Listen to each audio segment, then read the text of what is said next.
Moving on to how families actually communicate. So let's look at a couple of dimensions that kind of combine families together and look at how we might be able to define a couple of different styles of family relationships. There's a couple of dimensions we're going to look at. So we're going to look at communication dimensions, and then we're going to look at the family communication patterns. So they're more like the expression of those dimensions if they're in high or low variations. So the communication dimensions pattern theory looks at conversation orientation and conformity orientation. So you can think of conversation orientation is how much the family is supposed to communicate, what kinds of things they're going to communicate with, how often they're going to communicate, and conformity has to do with what types of information they're allowed to communicate. So if they're allowed to talk about a variety of different topics or only what one person decides they're going to talk about, we have sort of a continuum of where people sit on these orientations. So the first thing we're going to look at is conversations. So again, how much people are allowed, encouraged to participate, the types of topics that are going to be allowed, and conformity, emphasis on similarity or diversity, depending on which one you're looking at, and then how you see your beliefs, values, and attitudes. So the four ones that we're going to look at are consensual, pluralistic, protective, and laissez-faire. And the first one, which is consensual, has high conversation, meaning that they're encouraging conversation, and high conformity, meaning they're going to keep down on the amount of topics that they could possibly discuss. So this group family is going to openly share views and debate beliefs and have high disclosure and then active listening. And there's going to be an element of expression of caring in these, but there's going to be strong control over attitudes. So the way that that might manifest itself is that the family, you might be able to express what you want to, but at the end of the day, the parents may express exactly what you're going to believe. Nope. So you guys debated it, but this is where we stand on it. So they're going to be really clear and say, nope, we don't have that kind of fluctuation. This is where we go. The next one is pluralistic, and these families have high conversation but low conformity. And they might communicate openly in unconstrained ways, talking about a whole bunch of different topics and going into them in depth and in debating and looking at the other person's argument based on the merit of the conversation.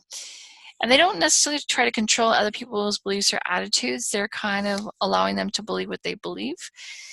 And they deal directly with conflict. So you'll notice that conflict kind of shows up in these different relationships. And the first one, where the family is high on conformity, the parents are going to make a decision about what the rules are. On this one, on this family, this is more of them mutually coming up with a mutual way for the families to discuss things, meaning that they're kind of seeking a win-win situation in that relationship so that everybody gets an opportunity to have their beliefs be heard, or it's not just one way of viewing the idea. Maybe you come to a consensus between between all of you.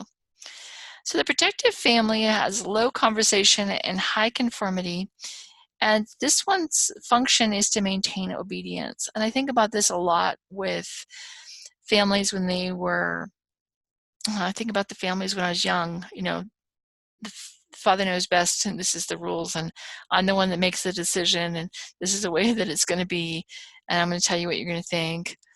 And, you know, the children should be heard, should be seen and not heard. All those kinds of elements kind of show up here. So they want to maintain obedience, they want to enforce the family norms, and the family norms are determined by the parents. So that's the way it's going to be.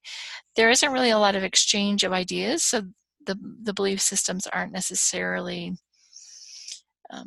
in flux. There's one way that it's going to be. There's a high, as I mentioned, a high difference between parent and child. So we have that. And I think I've heard some students that still kind of live in this orientation where some of their parents are kind of saying this is the way it is and you don't question it.